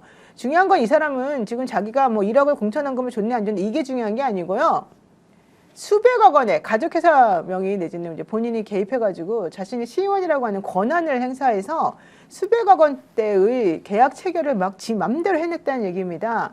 사실 이제 이게 문제가 더 커질 수도 있다는 것 때문에 되게 불안해하고 있다는 얘기를 제가 좀 들었습니다. 그런데다가 서울시의회에서 제공한 그 PC에 120개의 음성 파일이 이제 저장이 돼 있다는 게 확인이 됐지 않습니까? 근데 여기에 민주당 전현직 의원, 그 당시에 현직 의원이었던 것 같아요. 근데 지금 현재는 일부는 또 민주당 의원이 아닌 사람도 있습니다. 그 사람의 이름이 거명이 된다고 하더라고요. 와, 이렇게 되면 이제 앞으로 이 김경 문제가 사실은 커지게 될 수도 있을 것 같아요. 안진거 소장님. 네네. 어떻습니까? 근데 이제 뭐 당연히 본인이 사퇴했을 정도로 네, 엄정한 이슈잖아요. 네. 그래서 저는 문제가 되는 다른 정치인들의 사퇴를 안 하나 이런 생각도 들더라고요. 근데 서울시를 지금 국힘당이 완전히 상황에서 무슨 학생인권 조례 같은 거, 그다음에 맞아요. TBS 조례, 지원 조례 이런 거 네. 다 폐지시킨 아주 오세훈의 앞잡이, 국힘당 앞잡이 거의 내란 비호 수준이거든요. 그러니까 저는 김경시 의원이 뭐 잘못한 건 하나도 저는 편들어줄 이유가 없잖아요. 근데 국힘당이 주도에 제명했다니까 순간 짜증이 나더라고요. 와, 이 자들은 훨씬 더 많은 비리와 불법과 반사회적 내란 비호 행태를 저질러 놓고 한 번도 제명 안 해놓고 그것은 짜증은 났으나 제명이 돼도 할 말이 없는 상황이기 때문에 뭐 어쩔 수 없던데 황당히 우리 노영희 변호사님 사례까지 막 돌던데 제 사례가 개혁신당 김성열 수석 최고위원 아, 네네. 무슨 변호사님이 뭔가 이렇게 막 지적도 하고 질문했는데 그 사람이 당사자였죠. 네, 맞습니다. 근데 이 김경시 녹취와 관련해 가지고 어떤 뭐 이렇게 우리가 뇌물이나 뭐 정착금 줘야 된다. 녹취한 상대방이 김성열 씨였던 거예요. 그래서 그 사람이 개혁신당 최고위원을 사퇴하고 탈당을 했더라고요. 수석 최고위원이었죠. 예. 김성열 개혁신당 수석 최고위원이었던 분인데 그분이 이제 그 김경 시의원하고 친했다고 그러더라고요. 친하니까 그런 내밀한 이야기를 네, 주고받았겠죠. 그래서 이제 그분과 대화한 내용이 이 녹취 파일에 들어 있었었고 그분이 중간에서 이제 돈을 제공하는 것과 관련해서 어떤 역할을 한 것으로 지금 수사가 진행되는 것 같습니다. 그랬더니 이제 김성열 전 수석 최고가 나는 개혁신당 탈당하고 수석 최고위원 자리 내려놓으면서 아무 잘못이 없다는 걸 입증하고 돌아오겠다 이제 이런 얘기를 하긴 했는데 사실 이제 그 하기 전에 그 전주에 제가 방송에서 그분하고 이제 그 주제에 대해서 얘기를 한 바가 있었었죠. 예, 근데 다 그렇게 돼버렸더라고요. 참 안타까워. 김경시 의원 사퇴 어떻게 생각 물어본 거예요. 김성열한테. 그게 뭐라고 하던가요? 그때는 막 말을 잘 못했어요. 왜냐하면 본인이 친하다고 얘기하면서. 예. 결국은 이게 그걸 변호사님이 알아낸 것으로 지금 온라인에 화제가 되고 있어요. 거의 제대로 된 어떤 신점을 본 거나 다름없다. 네 이놈 너 뭐 걸렸지? 이렇게 물어본 수준이라는 거예요. 온라인에서. 진짜로 걸린 거예요. 사퇴했어 그래가지고 탈당하고. 황당한. 근데 근데 어쨌든 뭐 나머지 녹취록은 뭐 크게 별건 없는 것 별건 같아요. 없다고 하긴 하더라고요. 민주당이 그렇게 부분적으로는 이번에 너무나 큰 실망을 시켜드렸지만 그런 짓이 막 일어난 정당은 아니잖아요. 그다음 그 나중에 이전에도 그게 오버랩 되지 않습니까? 그 서초 이정근 위원장 사건. 그거 다 별건으로 해서 다 무죄 나오고 있지 않습니까? 네네 그랬습니다. 별거 아닐 겁니다. 다만 관련자 김병기, 강선우 씨까지 세 사람은 사퇴를 하든 더 큰 책임을 지든 뭐라도 해야 되는 거죠. 그 김성열 전 수석 최고가 관여했다는 그 부분과 관련해서 A 의원이 사실은 이제 지명이 됐는데 그 의원은 그런 사실 없다고 얘기를 했었었고 그 건은 강서구청장 보궐선거 당시에 자신을 강서구청장의 후보로 좀 해달라는 요청과 관련된 돈 제공이었습니다. 그랬는데 실제 그런 일은 벌어지지가 않았고 그다음에 그 연결되었다고 하는 의원도 그 당시 공천관리위원회에 또 이제 중요한 인물이었거든요. 그래서 본인은 전혀 그런 것과 무관하다, 전혀 그런 일은 없었다 이제라고 얘기를 했기 때문에. 한겨레신문 보도 보니까요. 한겨레신문하고 인터뷰를 했더라고요. 보니까. 네. 그러니까 당시에 김경시 의원하고 만난 사실은 인정을 했고요. 네. 김경시 의원이 강서구청장 선거 나가고 싶다 이렇게 얘기를 하니 근데 당신 현역 시의원 아니냐? 그럼 당신이 현역 시의원을 그만두고 강서구청장으로 나가게 되면 그럼 그 자리 또 보면 또 보고를 해야 되지 않느냐. 그러면서 오히려 부정적으로 얘기했다고 하고요. 그렇죠. 그리고 이제 차명으로 후원을 했다고 하는 게 지금 문제가 되는 거잖아요. 그거 같은 경우에는 후원은 뭐 하겠다고 얘기를 하길래 고마운 일이니까 계좌번호 알려줬다. 그냥 이렇게 지금 얘기를 하고 있어요. 네, 근데 맞습니다. 어디까지 관여가 됐는지는 뭐 아직 이것만 가지고 저희가 뭐 100% 믿기는 좀 어려울 것 같은데요. 네. 앞서 말씀하셨던 것처럼 120개 파일 듣는 거는 지금 수사팀 인원이 많아가지고 금방일 거거든요. 그러니까 그걸 가지고 들었는데 이 정도 나왔다. 제가 볼 때는 뭐 그렇게 큰 그게 있을 것 같아 보이지는 않아요. 지금 네. 어쨌든 중요한 건 이제 강선우 의원 문제가 좀 클리어하게 진행이 돼야 되는데 사실 강선우 의원은 여전히 이렇게 말하고 있습니다. 나는 김경에게서 받은 쇼핑백에 1억 원이 들어있다는 사실을 나중에 알았다. 상당히 오랫동안 그냥 가방 그대로 놔두고 있다가 나중에 확인해봤더니 그 돈이었더라. 그래서 내가 돌려주었다. 이렇게 주장하고요. 근데 돌려주고 났는데도 김경이 나에게 2번이나 더 돈을 건네려고 시도했었다. 네, 이런 얘기를 했습니다. 지금 화면을 보시게 되면 당사자들의 진술이 이렇게 돼 있습니다. 김경 전 서울시 의원은 강선우 전 보좌진이 공천헌금을 달라고 먼저 요구를 했어. 그래서 서울 용산구 한 호텔, 이건 이제 하얏트 호텔로 지금 얘기가 되고 있나요? 예, 거기 카페에서 쇼핑백을 건넸고 강 의원이 이제 탁자 아래로 이 쇼핑백을 건네받으면서 환하게 웃으면서 아이고 뭐 이런 걸 다 주세요라고 말했다는 것이었고요. 강선 의원은 2022년 초 김경에게 쇼핑백을 받긴 받았는데 그 안에 돈이 들어있는지는 나는 몰랐고 이후에도 2차례나 더 돈이 든 쇼핑백을 전달하라고 했었는데 나는 아니었다. 뭐 이런 주장을 하고 있습니다. 강선우 의원은 정말 말도 안 되는 쇼핑백을 방에다가 쇼핑백지 갖다 놨는데 몇 달 뒤에 가서 보니까 돈이더라. 뭐 예, 내용도 안 봤다는 거예요. 이번 이런 걸 다 이렇게 말했다는 얘기가 나오는데. 구질구질하게 해명을 해도 좀 설득이 있게 해명을 해야지. 어떻게 저렇게 해명을 게다가 하나. 이런 얘기도 나오네요. 김경 시의원은 해당 녹취에서 양모 전 서울시의회 의장이 A 의원에게 부탁해 보겠다며 돈을 잔뜩 달라고 했다. 그래서 내가 돈을 주려고 했다. 뭐 이런 얘기도 나왔다는 겁니다. 진짜 왜 그럽니까? 안진걸 소장. 지저분하고요. 네. 민주당에서 이런 일이 발생했다는 것 자체가 너무나 창피하고 네, 기가 막히고 맞아요. 부끄러운 일이고 지금 우리 이해찬 전 대표님이나 이런 강직하게 정말 엄정하게 독재 정권부터 온몸을 걸고 투쟁하고 민주당을 지켜오고 이재명 대통령을 흔드는 세력들한테도 그 당내에서도 흔드는 세력이 있을 때도 그것마저도 정리하면서 경결하게 싸웠던 분들을 생각. 저는 이 시점이 제일 열받는 게 이때가 윤석열 정권 때입니다. 그때 우리는 윤석열하고 전면적을 하면서 이제 큰일 났다. 나라 많이 생겼다는데 그때 이 자들은 돈 주고받고 이런 짓을 했다는 거예요. 네. 그래서 김경의 제명도 그다음에 사퇴된 제명이든 그다음에 강선우 씨나 김병기 씨도 저는 그보다 더한 책임도 져야 된다고 생각을 합니다. 맞습니다. 빨리 자백할 것은 다 자백하고 국민들한테 석고대죄하고 사실 강선우 의원 의정활동 되겠습니까? 네. 국회 지금 출석도 안 하고 나오지도 않고 있는데 네. 차라리 빨리 보궐선거는 낫지 않을까요? 개인에게는 죄송할 수도 있고 가혹할 수도 있겠지만 그게 그나마 나라와 국민과 지역구 주민들과 자기가 한때 속했던 정당에 대한 마지막 예의와 도리 아닐까요? 네, 매우 좀 암울한 뉴스가 전해졌습니다만 또 이런 뉴스도 있습니다. 코스피 5천 달성했고 코스닥도 1,000을 넘었다는 얘기가 이제 있었는데요. 이재명 대통령이 시진핑에게 언급했던 서해 구조물 이게 지금 일부 이동 작업이 진행 중이다라고 얘기하고 있습니다. 이렇게 되면은 한한령도 해도 될 것 같고 뭔가 좀 훈풍이 불어오는 것 같아서 앞으로 좀 더 지켜봐야 될 것 같고요.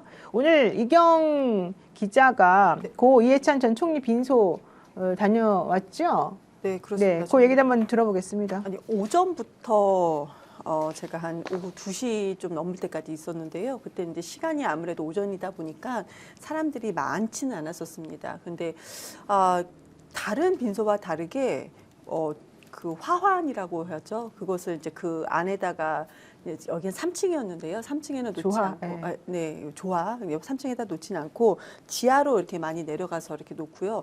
화려하지 않고 좀 고요하게 좀 진행이 됐었다. 그러니까 이제 오신 분들 인사도 나눌 수가 있는데 인사 나누는 목소리가 크게 느껴질 정도로 그냥 서로 간에 손만 이렇게 꽉 잡는 그런 분위기였었습니다. 그리고 많은 시민들 그리고 이제 취재진 카메라도요. 영상 카메라 한 2대가 그 풀단으로 해서 좀 돌아가면서 하고 취재 기자들도 이게 돌아가면서 좀 조용하게 이렇게 진행이 됐었습니다. 엄숙하게 장례식이 치러지고 있다 이렇게 보는 게 맞겠군요. 네네 그렇게 했었고요. 또 뭐 식당에서도 이제 식사를 하는 그런 것들도 없었고요.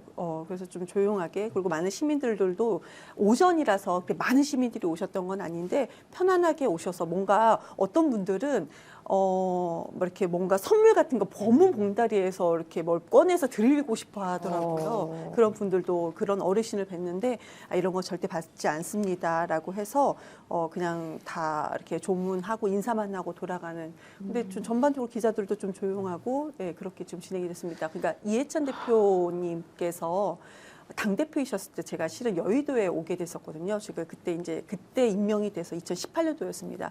이해찬 대표님께서는 되게 기자들 그때 무서운 사람으로, 무서운 분으로 많이 알고 있는데 막 잘 아는 분들은 무섭지 않다는 거 아시잖아요. 근데 그때 당시에 제가 이재명 대표님 때도 이제 대변인실에 있어서 비교를 굳이 해보자면은 정말 국회의원들이 대표님석에 딱 앉아 있을 때 정말 치열하게 토론하고 서로 자유롭게 대학생들이 무슨 뭐 동아리 토론하듯이 할 수 있는 분위기가 이해찬 대표님 때 그런 분위기였었습니다. 그리고 이해찬 대표님 마지막으로 그 토론을 다 듣고 조용히 침묵하고 들으신 다음에 딱 한 번에 정리를 하시면 누구 하나 토를 달지 않았었거든요. 충분히 토론이 됐기 때문에. 그래서 이해찬 대표님의 그런 무게 중심이라든지 그런 부분이 오늘 장례식장에서도 어떻게 고요하면서도 질서 정연하고 서로 간에 존중하는 그런 느낌이 들어서 역시 살아생전에 걸어온 역사가 이 장례식장에서도 그 역사가 보이는구나라는 생각이 들었었습니다.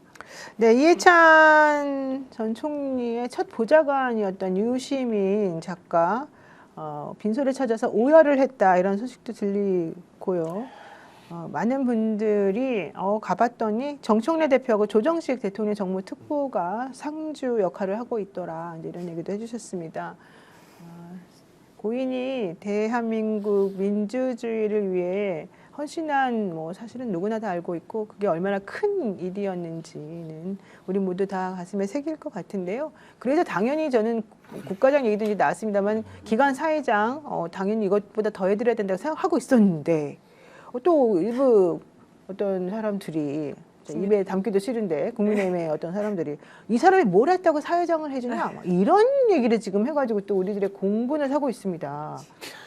진짜 예의가 너무 없는 거 아닙니까? 그러니까 그런 것도 한번 생각해 고려했을 거라고 봐요. 저는 네. 불필요하게 이런 거 가지고 뭐 전직 대통령이냐 뭐 이런 얘기 나오기 시작하면 장례식이 오히려 다른 논란으로 시끄러질 수 있잖아요.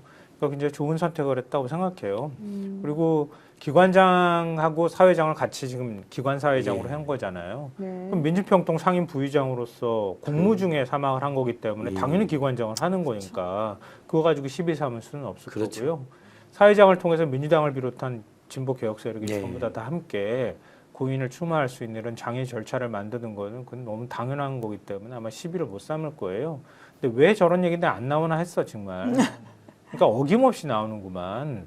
그러니까 최소한 좀 예의를 지켰으면 좋겠어요. 아주 나쁜 놈들이죠. 왜냐면 평생을- 자기네들 당 전신이잖아. 저렇게 해서 고문하고 맞습니다. 민주투사를 저렇게 힘들게 삶을 만들어 놓은 것도 자기들이었고 자기들하고 싸우느라고 지금까지 저렇게 인생을 어찌 보면 소진하고 굉장히 고통스러웠다고 해도 과언이 아닌데 그런 사람 가는 길에도 저렇게까지 해야 되겠어요? 그러니까 박정희, 전두환, 노태우 군사독재에 맞서서 정말 목숨으로 투쟁하시다가 고문도 심한 고문을 당한 건데 정말 이렇게 사세에서 보면 정말 이렇게 고문 후유증이라는 게 느껴질 정도로 근데 그 서울대 한인섭 교수님도 글을 올리셨더라고요. 김근태 전 열린당 의장님과 이해찬 전민환 대표님이 공통점이다. 둘 다 박근혜, 전두환, 노태우 정권에 맞싸우다 목숨 싸우다 심한 고문을 당해서 그 평생 고문 후유증이 있으셨다. 그래서 이렇게 천수를 또 요즘에 대부분 요즘 한 구순 안팎까지도 많이 사시잖아요. 그리고 정말 하실 일도 많은데 너무 안타깝게 올해 먼저 숨지신 거다라고 써놓은 글을 봤는데 정말 국힘당 계열 정치꾼들은 최소한 자신들이 그동안 수십 년간을 박정희, 전두환, 노태우 그다음에 그들보다 더한 짓을 한 윤석열을 숭상하고 비호해 왔던 자들이라면 입 닥치고 가만히 있어야죠. 추모는 못할 망정 해방은 말아야죠. 참으로 아주 부도덕하고 반사적인 자들입니다. 맞습니다. 네, 그리고 정말 안타까운 마음이 많이 드는데요. 이제 남의 이렇게 이런 상황에 대해서 이렇게 비아냥거리고 이런 식은 옳지 않다 이 말씀 정확히 드리고요. 이거 하나만 좀 말씀드리겠습니다. 지금 KBS 박장범 사장이 이 비상계엄 당시에 그 당시에 이제 사장으로 내정은 됐는데 아직 사장 취임이 안 된 상태였는데 계엄 선포 당일에 그 최재현 당시 보도국장이 이미 퇴근한 상태에서 본인이 김건희 라인으로 알려져 있는 최재혁 비서관으로부터 연락을 받아서 최재현 이름도 비슷해서 헷갈립니다만 최재현 보도국장을 다시 불러들여서 뉴스9 방송 전인 오후 8시경에 대통령실 담화가 예정돼 있으니 준비를 하라 뭐 이런 내용의 지시를 했었다는 얘기가 지금 나오고 있습니다. MBC 보도가 이제 어제 있었던 것인데요. 예. 이에 따르면 그 박장범 사장이 계엄 당일에 그 김건희 라인으로 알려져 있는 최재혁 전 비서관과 사전에 연락을 했었다. 그러면서 계엄 선포 담화를 찾으러 준비해야 된다라고 한 용산의 의중이 이렇게 전달이 돼서 KBS가 그때 당시에 이미 이제 사전에 알고 이걸 준비한 것으로 보인다. 이제 이런 얘기가 지금 나온 거거든요. 근데 이렇게 되면 그때 김건희 특검에서 김건희 씨는 계엄을 몰랐던 것으로 보인다. 그리고 윤석열 씨하고 뭐 부부싸움하면서 뭐 자기네들끼리는 서로 몰랐던 것으로 말을 맞추고 있다. 뭐 이런 얘기가 나왔는데 이거 사실은 다 거짓말이다라고 하는 얘기가 좀 될 수밖에 없는 거 아닌가. 이건 되게 큰 부분인 것 같습니다. 그래서 MBC에서 어제 보도했던 그 내용과 관련해서 앞으로 이거는 분명히 진실이 밝혀져야 될 것 같고요. 그렇게 되면 김건희라는 사람이 이번에 비상계엄에 어떤 역할을 했었다라고 하는 것이 꼭 밝혀질 수 있을 것 같아서 이 부분에 있어서는 이게 그냥 넘어가서는 안 될 부분인 것 같다는 얘기인 것이고요. 실제 KBS 박장범 사장은 사실은 어제 그 보도와 관련해서 이제 나 끝장이구나, 나 이제 끝났다, 뭐 이제 지금 이런 얘기까지 지금 하고 있는 상황인 것으로 지금 보이고요. 서울행정법원 행정 12부에서 이 김찬태, 류일영, 이상효, 정재건 KBS 이사와 조숙현 전 KBS 이사가 방송통신위원회 당시 방송통신위원회와 대통령을 상대로 제기했던 KBS 이사 임명 취소 소송에서 원고 일부 승소 판결을 했었었는데요. 이제 요것과 관련해 가지고 좀 전체적으로는 박장범이 그 당시 그 부적절한 행위라던가 방통위에서 있었던 안 좋은 일들 여러 가지 것들이 좀 네. 도마에 올라오는 것으로 지금 보입니다. 이 최재혁이가 김건희 최측근님이잖아요. 네. 그 황제 관람 맞아요. 맞아요. 그 자행했던 자이고요. 김건희 씨를 위한 예, 단 한 명을 위한 국민산을 뭐 1억 안팎인가 드리고 그 다음에 KTV에 가가지고 또 떵떵으로 역대문까지 누린 자거든요. 네. 그렇다면 최재혁이가 만약에 박장범 연락했다면 김건희가 몰랐을 리가 없는 거죠. 그러니까요. 그 말이 안 되는 이것은 이제 내란 얘기거든요. 특검이 그 부분에 대해서는 상당히 아쉬움을 남겼는데 2차 종합특검에서 그러니까 뭐 박장범이는 당장 오늘라도 그만둬야 될 자인 건 네. 확실하고요. 일단 최재혁과 김건희가 사전에 알았을 가능성이 지금 굉장히 높아졌기 때문에 다시 수사해야 되는 거죠. 예. 박장범이 왜 문제가 되냐면 아까 말한 것처럼 그 행정법원의 판결이 왜 중요하냐. 행정법원에서 그 당시에 이사들의 임명이 잘못됐다고 무효다라고 주장한 거잖아요. 판결해 준 거잖아요. 근데 그 사람들이 바로 그 무효가 된 바로 그 사람들이 박장범을 임명하는 그렇습니다. 역할을 했기 예. 때문에 지금 그 얘기 나오는 겁니다.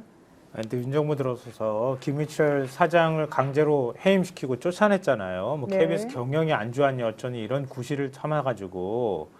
근데 남영진 KBS 이사장도 뭐 무슨 짜장면 몇백 그릇을 뭐 회식 때 썼다는데 자기가 쓴 것도 아니고 직원들한테 회식하라고 준 건데 조선일보가 그래서 전 굉장히 사악한 집단이라고 보는 게 그 굳이 짜장면 값으로 나눠가지고 그렇게 보도를 했어요. 실제로. 그렇게 해서 결국은 쫓아냈어. 그래서 임명한 게 누굽니까? 문화일보 출신의 윤석열 술친구라는 박민 사장이에요. 네. 그렇죠. 박민을 갖다 꽂아 넣었어. 그러니까 박민이 남아있는 임기가 1년밖에 안 돼. 근데 남아있는 임기 1년밖에 안 되는데 대통령 최측근이고 굉장히 잘하는 법조기자였을 때부터 대통령하고 잘 알았기 때문에 방송 방자도 모르는 사람을 사장으로 꽂아 넣는 거잖아요. 네. 근데 갑자기 1년 만에 사장을 또 바꿔. 그때 그 전에 그 윤하고 가까운 사람이나 이런 사람들 봤을 때 저한테 그랬어요. 바뀔 거예요. 그러니까 박민은 윤석열한테 뭐 보도를 좀 유리하게 잘 안 해.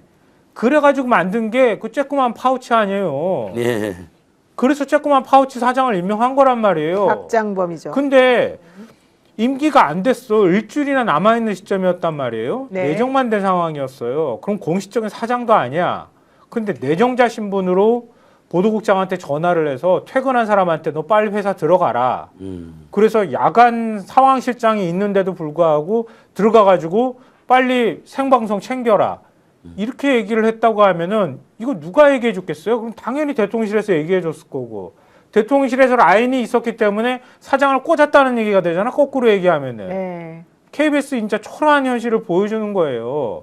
그리고 만약에 말씀하셨던 것처럼 계엄 선포 사실을 얘기하지 않았다 하더라도 그 도의적 책임을 지고 사장직에서 물러나야 한다고 보고요.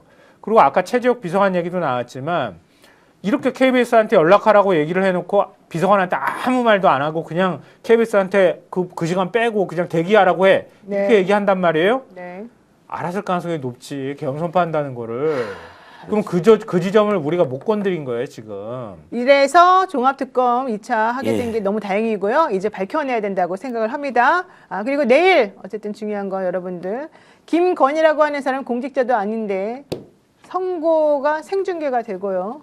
이진관 부장도 이 판결의 결과를 윤석열 재판에 적극 활용할 것이다라는 취지의 얘기를 했습니다. 피고인들 알아서 방어하세요라는 얘기까지 했습니다. 그렇다면 재판부가 내일 김건희에게 중형을 선고하지 않겠느냐라는 게 이제 일반적인 예상이고 요즘 법원의 분위기는 내란을 범한 자들에 대해서는 엄벌에 쳐야 된다는 부분이 있기 때문에 우리 한번 내일 정의가 실현되는지를 지켜봐야 될 것 같습니다. 네, 여러분 저희 스픽스와 더 착한 보험 파트너스가 애청자분들을 위해서 자신 있게 준비한 상품 소개해드리면서 오늘 고맙다는 말씀 전해드리겠습니다. 자동차 보험, 운전자 보험 최저가 최적의 상품으로 안내해드리는 스픽스가 추천하는 자동차 운전자 보험입니다.